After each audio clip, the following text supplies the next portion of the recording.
Yes, so this is Prince Solomon back in it again. And of course, I'm sure many of you have already listened to, of course, Sheether, a feministic approach to ether, right? Conquering misogyny, one Negro at a time. However, though, Miss Reminisce Mackey, right? Reminisce, just like they reminisce over you, or they may eventually reminisce over Nicki Minaj, went in on Ms. Nicki Minaj. Now, there seems to be this disconnect with the public and rappers, lyricists particularly. We have to be honest with ourselves. We've been extremely coddled or babied by a lot of remedial pre-K motherfuckers running around here. And at the same time, on the flip side, a lot of these bitch-ass fans have been babying these pre-K, slightly illiterate motherfuckers. So when somebody comes in with a fucking sledgehammer, like Miss Remy Ma here, people like, oh shit, I forgot about bars, I forgot about lyrics. But keep in mind, Remy Ma comes from a different era. She comes in, she comes from a different era. She comes right in on the cusp of the 90s, the tail end of the 90s.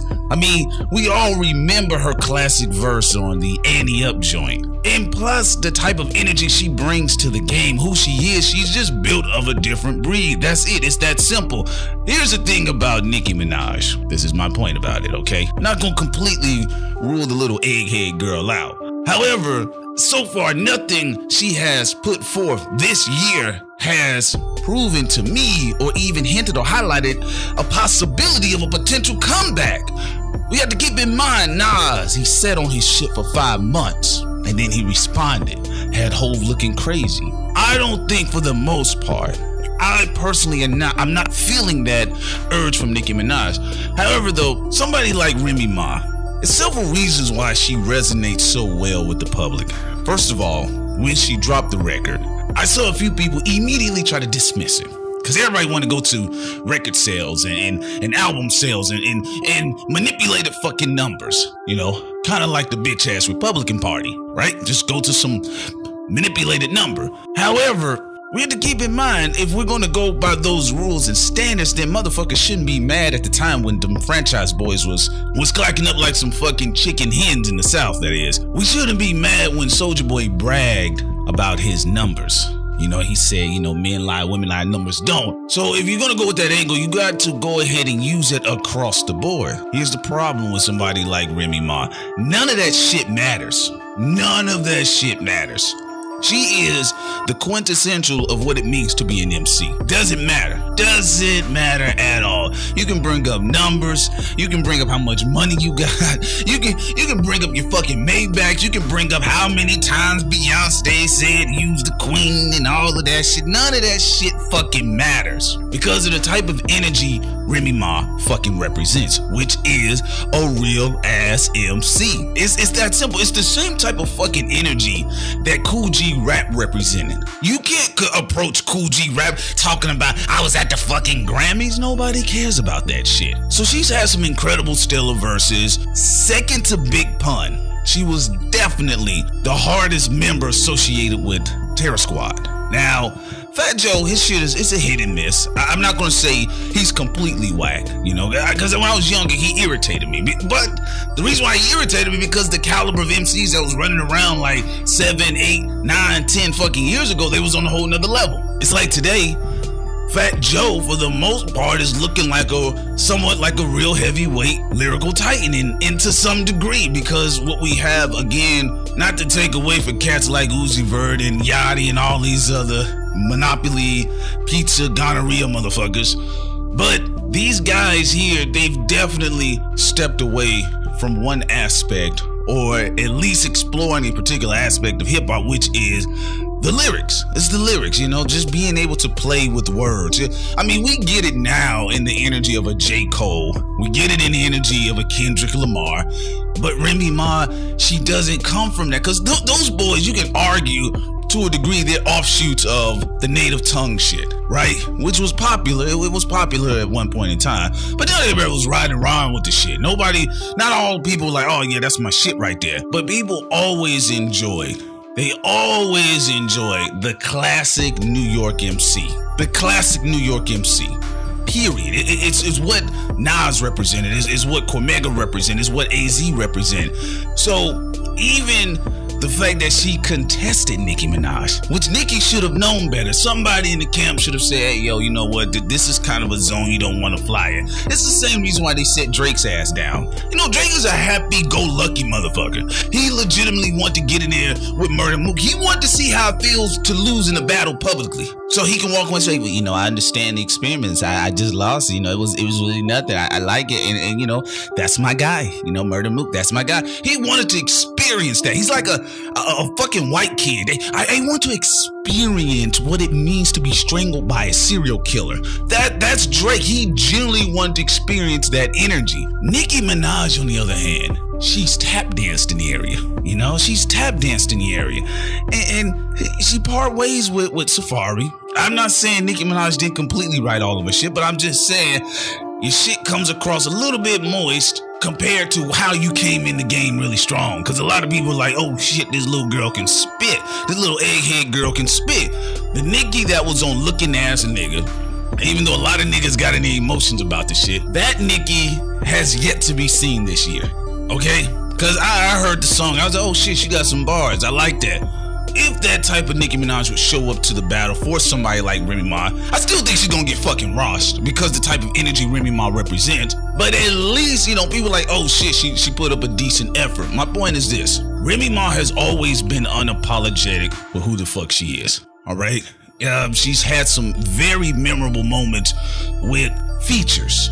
Guest features, always outshining the Terror Squad crew. Can't nobody name no other motherfucker in that crew except Fat Ass Joe. But this is Remy Ma though. This is who she is. She was coming at the neck of a Foxy Brown. Foxy Brown, look, don't get me wrong, Foxy Brown had bars, but low-key, she had niggas ghostwriting for her. So when Remy Ma used to check her ass, like, yo, look here, bitch, I want to go at it with you, Foxy Brown kind of played that diva shit. Well, I'm an experienced chick in the game. I ain't got time for some of these new bitches. And then Remy Ma was like, fuck you, I'm gonna go in even harder. Because Remy Ma has that fucking warrior spirit. You know, it can be misconstrued as a fucking bully, but it's really like a warrior spirit. It's like, give me a challenger. Are you not entertained? You know, she's fucking Maximilia's running around in the fucking Coliseum on the back of a lion with the head of a dragon. That's what the fuck she is. So the reason why this shit is looking like such a chokehold, not only because Remy Ma has that energy that's naturally there, and we know why she got sent up for. All right, we know that she had the goons.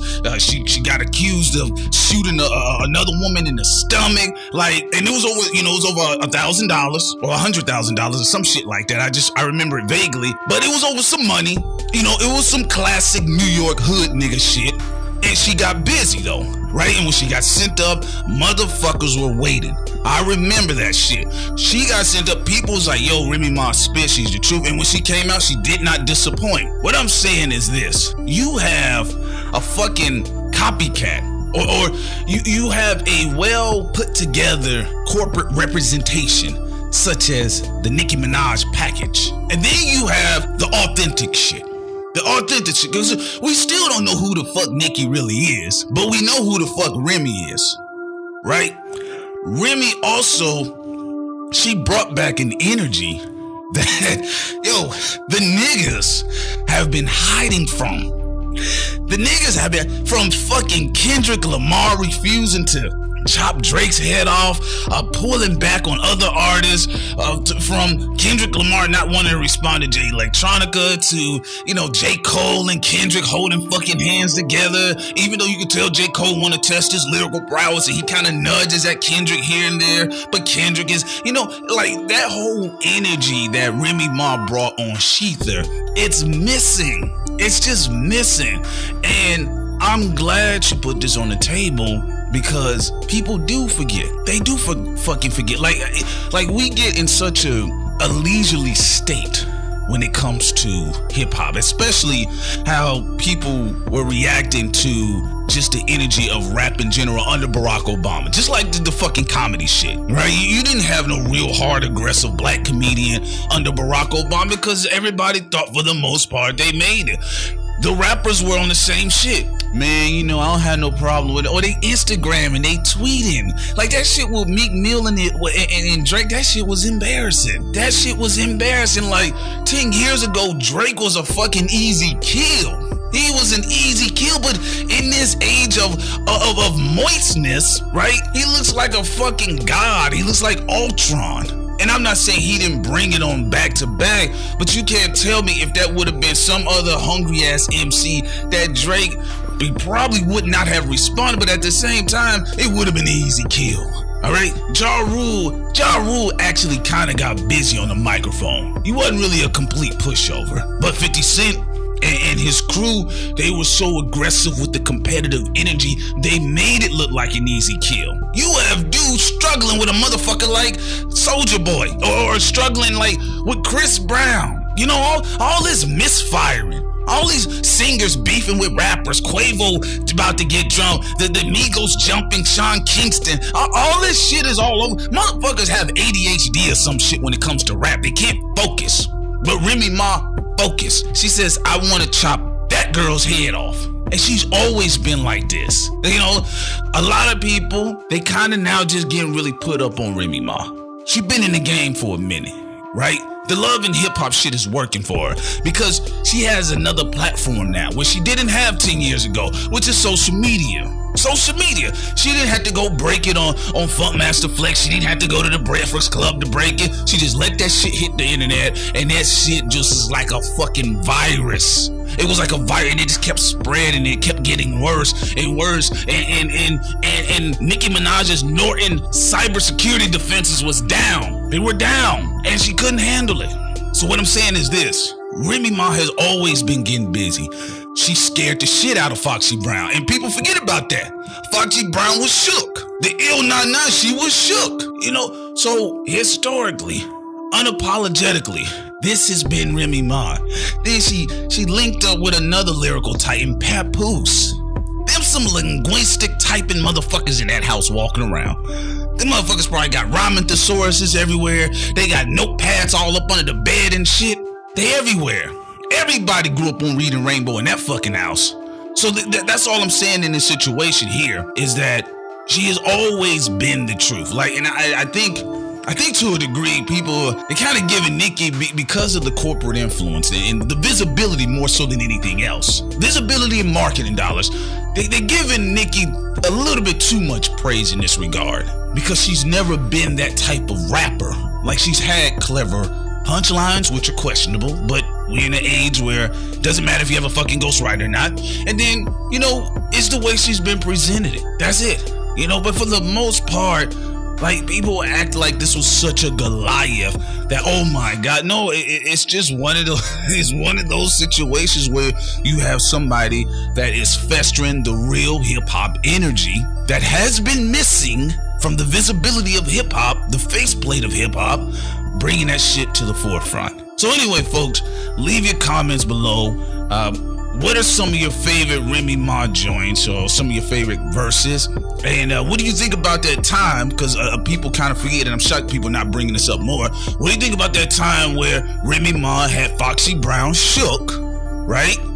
Then they were throwing subliminals, but Foxy Brown was clearly shook because Foxy Brown isn't a spitter like that. She's not. Lil' Kim is more of a spitter in that regard, regardless of if people want to question her pen game or not. She, at this stage, after Biggie Smalls, it was clear, unequivocal that Lil' Kim was a spitter, but Foxy Brown was not. She just wasn't. But what do you think about that time where Remy did chin check Foxy Brown a couple times? Just like, and that was 10 years ago. That was when she was young, she's still coming in the game. Now she's having no problem smacking the shit out of somebody like Nicki Minaj. You know, tell me, what do you think about this situation? What do you think about Remy Ma's impact on the game? And what do you think this does for MCs of her class and caliber? Because to me, it's beyond the woman thing. You know, like, I understand, like, people want to say, oh yeah, you know, it's good that the female, like that, you know, it's minimalizing her because she could go at anybody if she wanted to, but I'm more proud of just the energy she brought back. Because, like, you gotta be real, y'all. It's been a very sleepy, dead energy in hip-hop when it comes to bars, son. Bars. Anyway, of course, this is your boy Prince Solomon. Leave your comments below. Tell me what you think about the situation, and I'm out. One.